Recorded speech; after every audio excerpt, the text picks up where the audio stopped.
एक महत्त्वाची बातमी आहे। भारताविरोधी कारवायांना तुर्कीचं बळ मिळतंय का असा प्रश्न उपस्थित होतोय। कारण ओमार आणि मुजम्मिलच्या पासपोर्टवर तुर्की प्रवासाचा शिक्का पाहायला मिळालाय। ओमार आणि मुजम्मिल तुर्कीमध्ये का गेले होते असा प्रश्न उपस्थित करण्यात येतोय। तपास यंत्रणांचा तपास वेगाने पुढे सरकतोय आणि या संदर्भात अधिक माहिती घेणार आहोत आमच्या प्रतिनिधी पूजा उजगरे यांच्याकडून।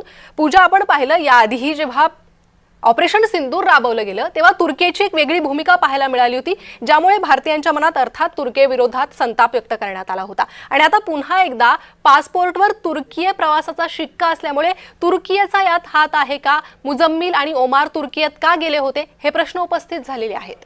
नक्कीच प्रणिता, आता भारताविरोधी कारवायांना तुर्कीचं बळ मिळते की काय असा प्रश्न उपस्थित होतोय। कारण ओमार, जो डॉक्टर ओमार होता, जो दिल्ली ब्लास्टमध्ये गाडी चालवत होता, तर तो आणि मुजम्मिल त्याचा जो सहकारी होता, ते लोक त्यांच्या पासपोर्टवरती तुर्कीचा प्रवासाचा शिक्का असल्याचं आता समोर आलेलं आहे। आणि जेव्हा ऑपरेशन सिंदूर झालं होतं तेव्हा देखील तुर्कीने पाकिस्तानची बाजू घेतली होती आणि भारताला सपोर्ट केलेला नव्हता।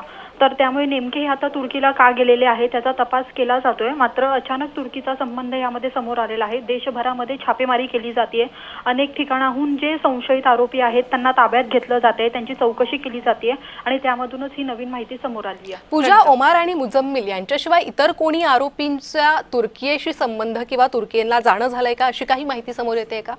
तपास यंत्रणांकडून आता चौकशी सुरू आहे आणि जो मुजम्मिल आहे त्याच्या घरातून 6 कीपॅड मोबाईल आहेत, जे छोटे मोबाईल असतात, ते त्यांच्याकडून जप्त करण्यात आले, सिम कार्ड जप्त करण्यात आलेत आणि ह्याच्यातून ते विदेशात आणि जम्मू काश्मीरमध्ये संपर्क साधत होते अशी देखील माहिती मिळाली। याशिवाय त्यांचे जे लॅपटॉप होते, त्यांच्या घरामध्ये जे काही इलेक्ट्रॉनिक वस्तू होत्या त्या देखील पोलिसांनी जप्त केलेल्या आहेत आणि त्याची चौकशी सुरू आहे। आता ह्या चौकशीनंतर नेमकं यांचं ऑपरेशन कोणतं हे राबवत होते, यांना भारतामध्ये आणखी कोणत्या ठिकाणी हल्ले करायचे होते याची माहिती मिळेल। पूजा, धन्यवाद या सविस्तर माहितीसाठी।